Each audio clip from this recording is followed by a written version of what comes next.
Olá, Lancinauta, sou Carlos Alberto de Vieira e de volta estou aqui apresentando a coluna Nó Tático, que nessa semana vai falar sobre o principal jogo da 27ª rodada do Brasileirão. Flamengo e Fluminense, jogo no Engenhão, previsão de casa cheia, um dos maiores públicos desse campeonato. O Flamengo, que vem de 2 vitórias, depois de um hiato, mais de um mês sem vencer nenhuma partida, venceu o Atlético Goianiense, venceu o Atlético Mineiro, vai tentar cravar a terceira vitória em cima do Fluminense, e a equipe do Tricolor, que é a líder do Brasileirão, podendo inclusive ampliar sua vantagem e ratificar o favoritismo. Para isso, precisando vencer o Flamengo. Um jogo muito quente, com muitas atrações. Vamos começar pelo Flamengo, que é o mandante. O Flamengo ele não vai ter um jogador muito importante, que é o Cáceres. O Cáceres deu uma bela de uma ajustada no setor defensivo do Flamengo, mas ele não deve entrar em campo. Deduzo que o Botinelli seja o escalado para essa função.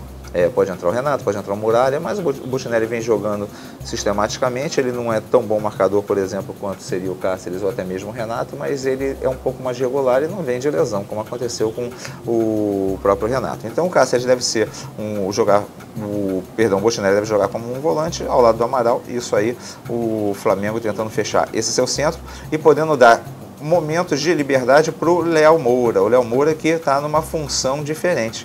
O Léo Moura está jogando como meia, às vezes meia direita, meia pela esquerda, e vem funcionando, principalmente porque o seu substituto, o Wellington Silva, vem jogando muito bem, né? O Wellington ele caiu pelo setor direito, ele fez uma ótima partida contra o Atlético Goianiense, foi o melhor em campo contra o Atlético Mineiro. Ele vem se movimentando muito bem, ele é um jogador driblador e fica sendo um diferencial para o Flamengo. E o Flamengo também tem uma outra coisa, o Flamengo deu uma ajustada nessa última semana porque entrou bem o Wellington na lateral direita e principalmente o Kleber Santana. Ele chegou totalmente desentrosado e deu uma bela de uma arrumada no meio de campo. O Kleber Santana que joga um pouco mais centralizado, puxando a bola e tentando chegar nos homens de frente, que seriam o Wagner Love e o Lee Edson. Os dois jogadores de frente do Flamengo vêm se revezando um pouco mais, eles não estão guardando muita posição, tanto o Wagner Love quanto o Lee Edson, eles tentam flutuar, mas sempre dentro da área, mas eu acredito que o diferencial para o Flamengo seja realmente esses dois jogadores que entraram e se encaixaram muito bem no time. O Léo Moura voltou de lesão, está caindo como meia esquerda, mas o que está acontecendo? O Wellington Silva sabe trabalhar muito bem pela lateral. Vamos ver só um lance na última partida contra o Atlético Mineiro, olha só o que ele fez. Vamos lá. Ele recebe pela direita, pegando o Atlético Mineiro, um time muito bem ajustado. Recebe a marcação, pode cair lá o Pierre, pode cair o Richarlison, não teve problema nesse jogo, vai até a linha de fundo, faz o cruzamento e o Lee Edson acaba marcando o seu segundo gol pelo Flamengo, segundo gol em 2 jogos e garantindo a vitória em cima do Atlético Mineiro. O Wellington Silva cai muito pelos seus flancos e vem jogando muito bem. E outro jogador que ajustou demais, como eu falei, foi o Kleber Santana. O Kleber Santana, no meio de campo, deu uma consistência na criação do Flamengo e vem chegando muito bem. Olha só o que ele fez no jogo de estreia. Foi contra o Atlético Goianiense na semana passada. Pegando a bola pela direita, não tomando conhecimento da marcação, num momento que o Flamengo estava até muito mal na partida. Dá o passe para o Wagner Love não é fominha e o Kleber Santana vai e faz no seu jogo de estreia o primeiro gol pelo Flamengo. O Kleber Santana sabe chegar muito bem ao ataque, sabe chutar muito bem de fora da área. Esses dois jogadores podem fazer a diferença para o Flamengo. Agora, vamos para o Fluminense. Como é que o Fluminense vai jogar? O Fluminense entra com o Edinho voltando no setor da marcação ali como volante, deve jogar com a sua força máxima. A única dúvida que está se pegando agora é se o Leandro Eusébio se recupera a tempo, se não jogar vai entrar o Digão. A entrada do Digão não tem grandes problemas para o Fluminense porque eles jogam de uma maneira semelhante, mesmo nível técnico e tudo mais, então a equipe do Fluminense ela não perde muito se não tiver com o Leandro Eusébio. A boa é que a marcação no meio de campo tem o reforço com o Edinho e principalmente dá a liberdade para que aqueles 3 homens de frente cheguem para auxiliar o ataque do Fluminense, seja o Wellington Nem, o Deco ou o Thiago Neves. O Thiago Neves um pouco mais para a esquerda, o Deco centralizado, o Wellington Nem caindo muito pelo setor da direita. E, obviamente, botando como foco a jogada em cima do Fred. Ou seja, todo o foco do Fluminense é tentar fazer a bola chegar no seu homem de frente. Até porque ele funciona. Olha só como é que foi o gol do Náutico, o gol do Fluminense em cima do Náutico na rodada passada. Um jogo difícil, o Fluminense não jogou bem, venceu por 2-1 no maior sufoco. O Fred fez o segundo gol, fez o 2-0. Olha só que jogada. O Deco pegando a bola, toca para o Thiago Neves. O Thiago Neves vê o posicionamento do Fred, toca para ele, o Fred manda para o gol sem perder tempo.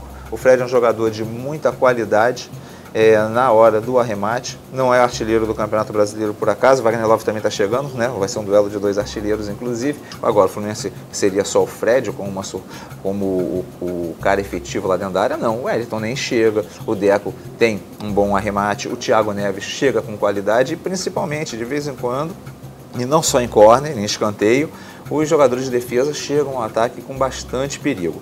Vou dar um exemplo aqui do jogo contra o Náutico mesmo, o próprio Digão, esse que vai entrar na defesa do Fluminense. Olha só essa jogada. Pela esquerda o Marcos Júnior vai chegando, o Digão, todo mundo de olho no Fred, Digão na cara do goleiro, né? Ele infelizmente cabeceou em cima do goleiro do Náutico e perdeu uma grande chance que poderia ter matado o jogo contra a equipe pernambucana com maior facilidade. Mas olha só, o Fluminense, como tem uma consistência defensiva, faz com que seus zagueiros cheguem ao ataque com maior facilidade. Isso também é um diferencial para a equipe do Fluminense. Você tem um grande artilheiro, tem que ficar de olho nele. Ainda vem o pessoal de trás com perigo e sempre dentro da área, sempre correndo dentro da área, seja o Thiago Neves, Nem, Deco, algum dos zagueiros, ou seja, o Fluminense tem uma variação de jogadas do ataque muito perigosas e que pode fazer a diferença. Nesse jogo, é um clássico, é difícil o prognóstico falar qual time que pode ser o favorito, a tendência é um jogo para empate, mas só que o Fluminense vem muito bem. O Flamengo vem num momento em que vai crescer, mas o desfalque do Flamengo é mais sentido. O Flamengo não vai ter o Cáceres. Provavelmente vai ter um problema naquele setor, que é um setor que fica o Wellington nem o Deco.